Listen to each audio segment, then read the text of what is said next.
The title of world's fastest car is a difficult superlative to determine. First of all, some cars are only available to race car drivers and specialized collectors. The scope of this video will cover cars that are commercially available to the average consumer, given that you have a pile of money to invest in a sports car. These vehicles must be street legal and cannot simply be souped-up cars designed by hobbyists. From Italian sports cars to Swedish luxury vehicles, we are counting down the fastest cars in the world.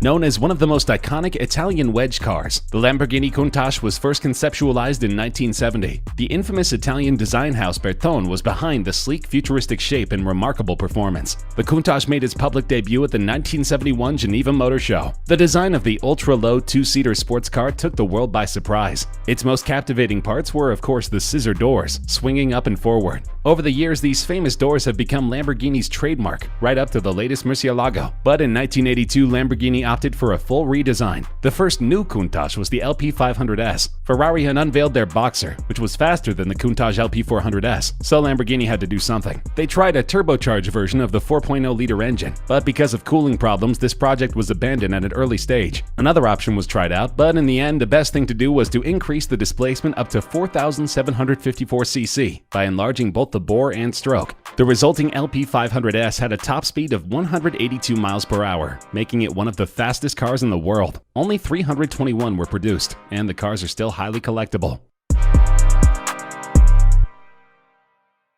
Ruf Automobiles made its name by using unmarked Porsche chassis and filling them with their own motors and hardware. The Ruf BTR represented the German manufacturer taking a stab at the Porsche 911. Many Ruf BTRs were given the Ruf treatment to the outside, which was a body kit which had been in development over Ruf's previous Porsche models, along with the appearance of the famous single-piece forged alloy wheels. The bodywork involved deeper bumpers front and rear, and thicker set side skirts. The car was available in either turbo body, with the flared wheel arches of the 930, or narrow body, with the standard 911 wings. The car boasted a turbocharged flat six built from the Porsche 911 Turbo's engine block. The 3-liter version produced a stout 325 horsepower, while the slightly larger 3.4-liter unit that emerged in the later years pumped out an impressive 369 horsepower. The BTR maxed out at 190 miles per hour, even faster than the Porsche it was modeled after. Though BTR is well known among car enthusiasts, it represents a very specific niche in the auto world. Factory records were lost, but Ruf estimates that it only made between 20 to 30 of these models.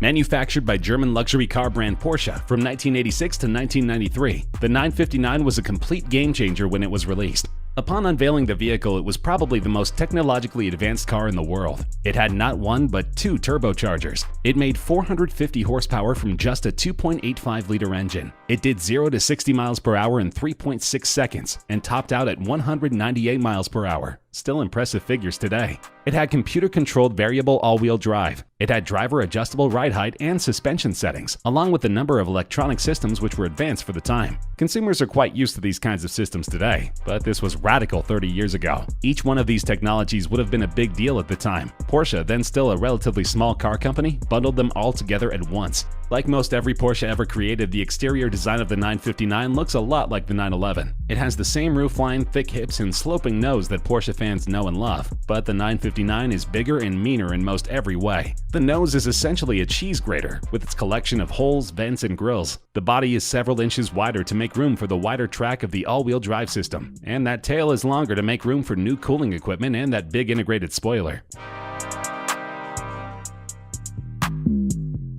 We've already explored the Ruf model on this countdown. The BTR design was the first car to put them on the map internationally, but the CTR is undoubtedly one of their most classic automobiles. With an integrated roll cage, this was a car that was meant to push the limits of casual motoring to their most extreme. The car maxed out at 213 miles per hour, making it by far one of the fastest commercially available cars at the time. Nicknamed the Yellow Bird for its canary yellow finish, the CTR is a force to be reckoned with. Introduced for the 1987 model year and based on the Porsche 911, the CTR featured an enlarged and highly tuned version of Porsche's 3.2-liter flat 6-cylinder engine, lightened body panels, upgraded suspension and braking systems, a custom-designed transmission and several unique trim pieces, such as polyurethane bumpers, and the use of the side-mounted oil filter necessitated by relocating the oil tank forward to clear the intercooler on that side. Alcantara is the upholstery of choice both for its aesthetics and weight-saving properties that, in combination with leather and carbon fiber, give the cockpit a balance between modern and retro design. The seats are made of carbon fiber, and the pedals from aluminum. A 3-spoke steering wheel is a further nod to the car's racing pedigree, as are the analog dial type gauges and a green typeface.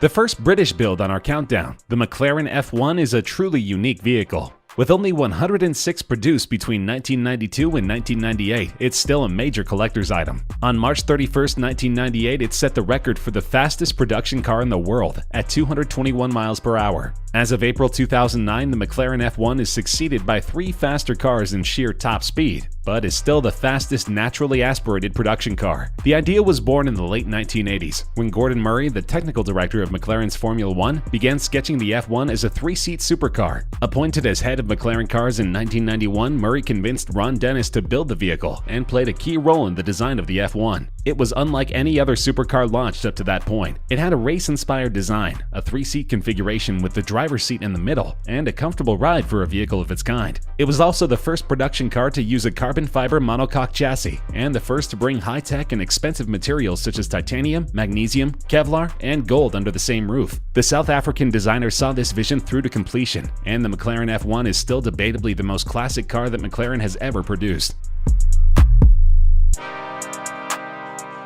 The McLaren F1 was the fastest car for many years until it was surpassed by the Koenigsegg CCR in 2004. The Koenigsegg CCR was an evolution of the CC8S, produced between 2004 and 2006. 14 examples were built. The CCR featured an upgraded body design with a larger front splitter, a rear wing, larger brakes, larger wheels and tires, plus an upgraded chassis and suspension setup. The CCR also had a more powerful twin-supercharged engine, producing an astonishing 806 horsepower. Power aside, the CCR is distinguished outwardly by its boldly shaped side air apertures and front splitter. Also included are larger brakes, new racing shock absorbers, a monocoque carbon fiber intake plenum, the CCR advanced throttle, and the larger 19-inch front wheels. These modifications all contribute to place the CCR at the very top among supercars. On February 28, 2005 at 12:08 local time, the Koenigsegg CCR broke the production road car speed record, achieving a new official top speed of 242 miles per hour at Italy's Nardo Prototipo Proving Ground. The record run was celebrated at the 2005 Geneva Motor Show, where both a record car and a silver counterpart were on display. The CCR still has performance that can match or beat many of the latest hypercars.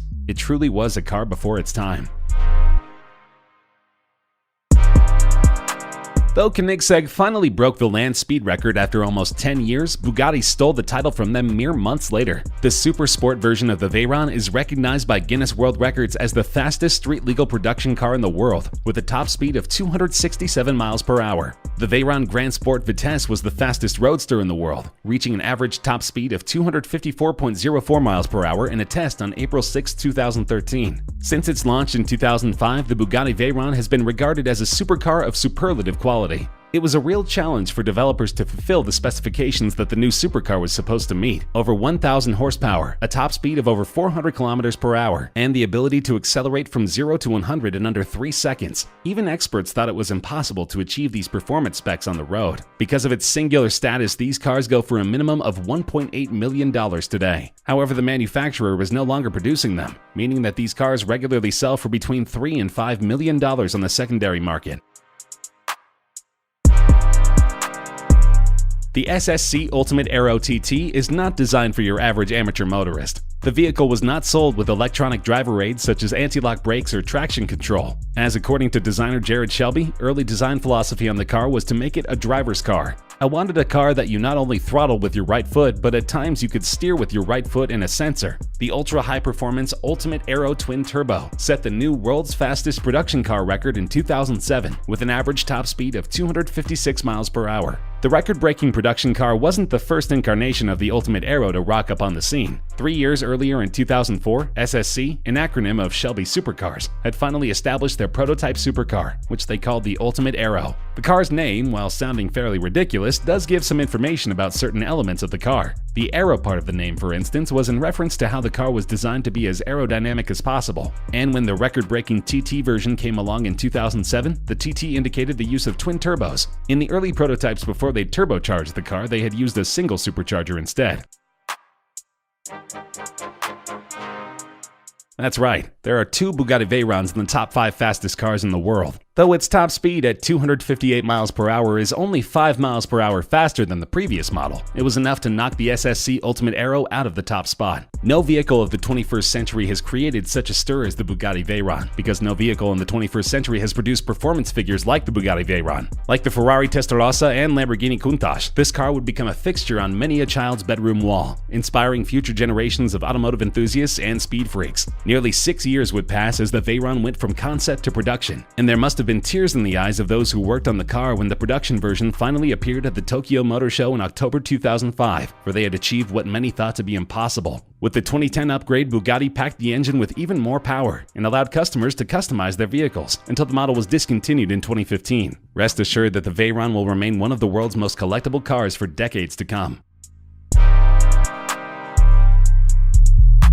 Another impressive showing from the Swedish manufacturer. Their 2017 Agera RS is officially the fastest commercially available car in the world. The car maxes out at a mind-boggling 277 miles per hour, obliterating their nearest competition. The engine, as with the previous Agera S, has been optimized for regular pump gas and now puts out an incredible 1160 brake horsepower on regular unleaded gas. That's an astonishing 232 brake horsepower per liter, with perfect reliability. In early development, the car was filled with a 4.7-liter V8 engine with fixed-vane twin turbochargers, but the engine was replaced with a 5.0-liter twin turbocharged V8 for the production version of the car. But it's not all about the gold flake and horsepower when it comes to the Agera RS. This thing is prepped to be fully compliant with US road regulations, which means you can drive this 1,360 horsepower beast from coast to coast if you really wanted to. There are plenty of cabin comforts and driving aids, and the roof can even be stored under the front hood. It's a beautiful and well-appointed special edition, so it will live on in infamy forever.